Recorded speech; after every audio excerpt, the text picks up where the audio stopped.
powerful series I yet taught, The Secret That Wasn't the Secret. Unleash your manifesting superpower.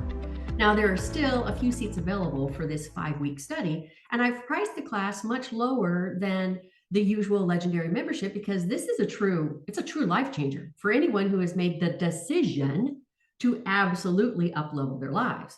But just because it's a nice price, 2 payments of $4.99, this course is definitely not for beginners. I mean, I suggest that you have a very sound foundation in law of attraction and science of mind.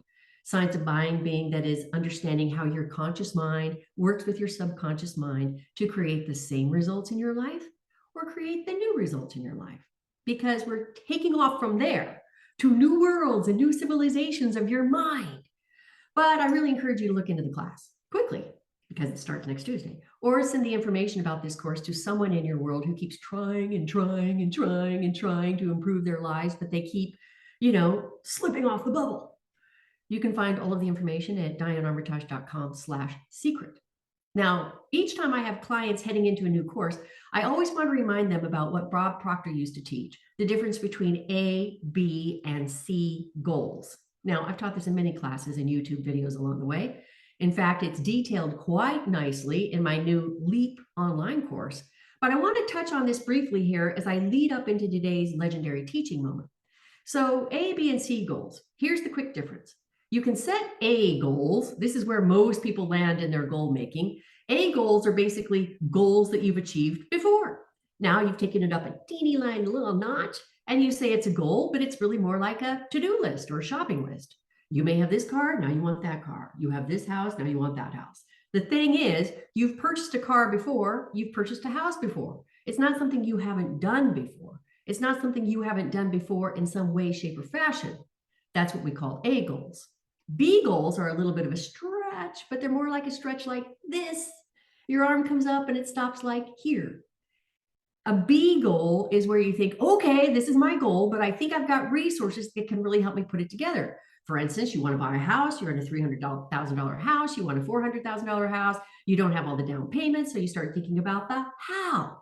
Well, I could pull some money out of the stock market, I can look at my IRA, I can probably borrow money from dad's retirement because that's due to me when they pass. You're starting to put all the pieces together. So you're not exactly sure how you're going to put it all together, but you're pretty sure you've got some resources that you can tap into. Most people, when they make any goals at all in their lives, and a lot of people don't even make goals, but when they make goals, they stay at that A and B level. They stay at the A and B level. It's safe. It doesn't change your life that much. It may make you a little happier. It may make you feel a little more successful, but on the frequency of where you live, you are here. A is like a squeak here, and B is like here. Now, C goals, wow, that looks like it's way up there. That's the big thing that your spirit keeps tapping on you to do. That's the big whammy goal that every time you think about it, makes your hair kind of stand on end. Your spirit is saying, come on, come on, come on, let's do this thing. We're big enough to do this thing. We have enough power to do it. We have all the support to do it. Let's jump on it. Let's jump on it. Let's jump on it. And you look at that C goal and you think, oh my, it's so far away. Now, once you understand how supportive all of this is around you, all of the laws of the universe around you, that it isn't all me power that rolls the big C goal changes into reality, well, then things begin to change. Then you begin to understand that you can create your life in a certain way that gets you to that C goal. And it's not anywhere close to being all the way up there. But right now it feels big because you've never done it before. You never come close to doing this thing before. You don't even know how you got the idea. But before you skitter away from actually setting a C goal in the course of this program, I want to give you a much bigger idea to help you understand the process of setting goals that truly matters. Now, this concept here can run really deep in a matter of seconds. So trust me when I say that we'll come back around to this again. I just want to give you the high points here. Remember, we're talking about energy, right? Energy just is. Albert Einstein, right? Everything is energy. Energy is always in motion. Energy moves. Whenever you have an A goal, a B goal, or a C goal, it's all about energy, right? So when you think about this, energy is spirit. Spirit is energy. Energy, ether, universe. Everything is spiritual energy.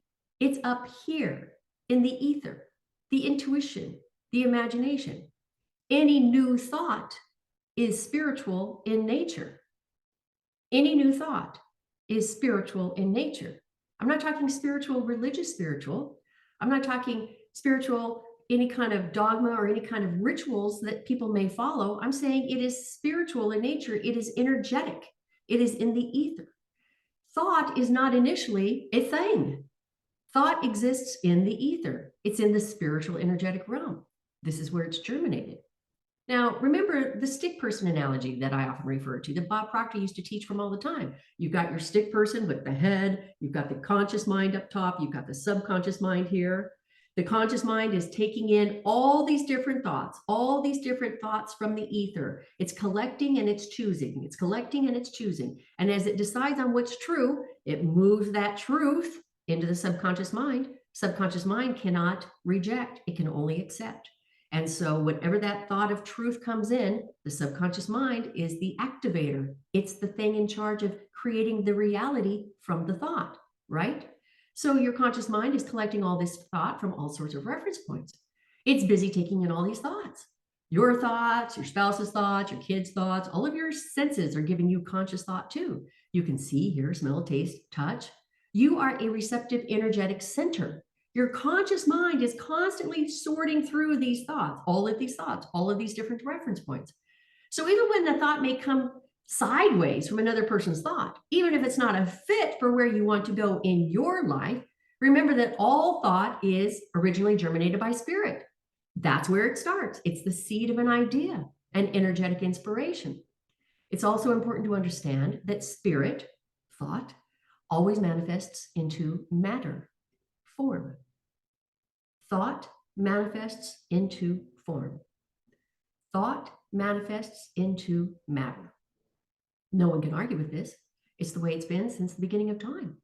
Spirit, thought, always manifests into spirit, form, matter. It simply is following the universal law of polarity. Spirit, thought, will always manifest into physical reality, whether it's a reality you want to have in your life or not. Now, here's the other thing that's so important to understand about spirit. The only limit placed on spirit is the limit placed on the form through which it flows. I'm going to give you a second to take in that concept because it's a big concept. The only limit placed on spirit, energetic spirit, thought, is the limit placed on the form through which it flows. Spirit energy never sets the limits. We do. We do. Now, this doesn't mean that we consciously do it. Take, for example, the illumination of a room. Back in the day, before electricity was discovered, we relied on candlelight. While it's helpful in dispelling the darkness, the illumination of this room is limited to the candle's ability to light the room. The candle is the form. The energy came through that form. When the light bulb was discovered, there were a lot of people who fought the light bulb initially because they said, oh no, we're good. We're good with our lanterns, our little hurricane lamps, our candles. We've got our candlelight. We don't need a light bulb. When the light bulb was invented and began to be adapted finally, it offered a much greater ability to dispel the darkness in any given room, right? We achieved a new level of consciousness that was no longer limited to candlelight. Remember, it's not about the energy that's keeping anyone's world smaller than they may like. It's about the consciousness. It's about the consciousness, the awareness, the form in which the energy is allowed to flow through. Eventually, the light bulb became a fluorescent strip, and then it became a beacon, a powerful beacon, and lighthouses everywhere that ships could see from miles away. Now, remember, back in the day, they didn't have beacons and lighthouses. They had lanterns. Sometimes they would color the lanterns so that the ships knew where and how they were moving down along these channels. In Dana Point, right next to Laguna Beach, all the streets are named Green Lantern, Ruby Lantern, Violet Lantern, Blue Lantern, because that's where the lanterns were poised in the lighthouses for the ships moving down the channel. They knew where they needed to move into the port from this particular lantern port that they needed to be at. Now, that changed significantly when the lighthouses took over with beacons to point the way to the port, and everything was illuminated. Everything changed. Now, illumination lights the way for space shuttles navigating their way to the moon. It illuminates a world on Mars to all of us through the eye of one small little roving robot with this huge spotlight beacon looking at the surface of Mars. It's unbelievable.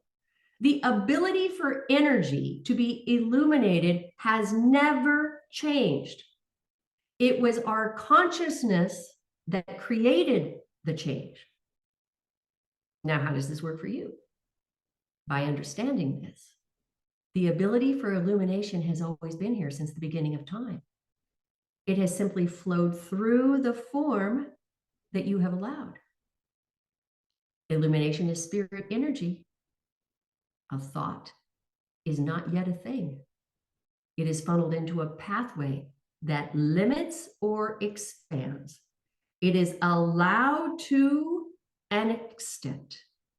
And what we're working on here is allowing the larger extent because we can. It's about our consciousness. Our consciousness. Its original essence never changes because it is limitless abundance. From there, it is either given the ability to freely expand or it is squeezed into confines, limited in some way.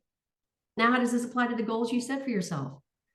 When an individual gets an idea, instead of recognizing it as the beautiful, limitless spirit energy that it is, this person may be inclined to limit that energy by confining or restricting its ability to form itself into reality. Instead of allowing the thought to expand, it's stuffed into already existing flow points or grooves of your life. Like I've talked about before, grooves of the record album, the way you've lived your life, the way you've done your job, the way you've handled your career, the way you've handled your relationships. With these grooves of the record album where your life may largely remain unexpressed. And what if you chose to let the thought expand and flow instead? Now, let me say it again, it certainly won't be the last time. You have limitless, endless spirit in you. Energy flowing to and through you at all times. When you are able to recognize its sheer abundance and power, and when you give it access to your life without any hindrance, you can actually shape this limitless energy into any reality you choose. Any new reality you choose. Wallace Wattles wrote an entire book about it, The Science of Getting Rich. You're taking the thought from the ether, molding it into the life that you choose because you have the spirit energy to do it. It is energy working with your spiritual energy, the energy of you. It's all about you giving it room. It's all about you opening up the flow. Instead of thinking of a babbling little stream, think of Niagara Falls. If you've been thinking of the A or B goal, think of the C goal. Instead of thinking of a candle in a dark room, think of the space shuttle illuminating its path as it lands on the moon. What kind of a C goal was that? It was the same seagull that Thomas Edison had when he tried thousands and thousands of times to create the light bulb so that we could extinguish the candle and create more illumination in our lives. That was a seagull. But then the seagull changed. Then it became the beacon. Then it became the fluorescent. Then it became the landing lights for the space shuttle on the moon. Why? Not because the energy changed, because our consciousness changed. So instead of thinking that this big idea of yours needs to fit into this tiny little box of your existing reality, the one that you currently know, or allowing other people to tell you it belongs in a tiny little box, think of what could happen if you didn't box it at all. This is where I want you to start. I want you to begin to evaluate the goals you've created for your life with this new understanding of how spirit energy really works. Are you giving it room to expand? Or are you stuffing it into the cracks and creases of your already existent life and hoping that somehow it will sprout like a flower in the middle of a concrete crack? Focus on those C goals. Those ideas that are drifting down that seem like big whammy seagulls are not a mistake. These seagulls originate from spirit energy before we try to limit their flow. Vernon Howard wrote one of the most amazing books ever, The Mystic Path to Cosmic Power. And I'm going to read just a little bit of it here for you. He says, it's time to step into the spirit of you, that knowing, genuine self that is already well aware of who you really are, how powerful you are as an energetic being. You begin to see what is genuinely good for you, as well as the steps to take. You live more and more from your true self, in which there is already self-victory, self-knowledge. It's just as simple as that. If I know and act on my truth, I am free of my pains and delays. If I realize that no one can really hurt me, no one hurts me. If I actually see that in spite of a terrified imagination, all is well with myself, my terrified imagination loses power to terrify me. To see that we suffer because of blurred vision toward life is no reason for despair. It is a cause for a joyful mental leap. As Price Pritchett would say, quantum leap. Now, knowing what is false, we have made room for what is true, our truth. This is how we continue to express and expand our own spirit.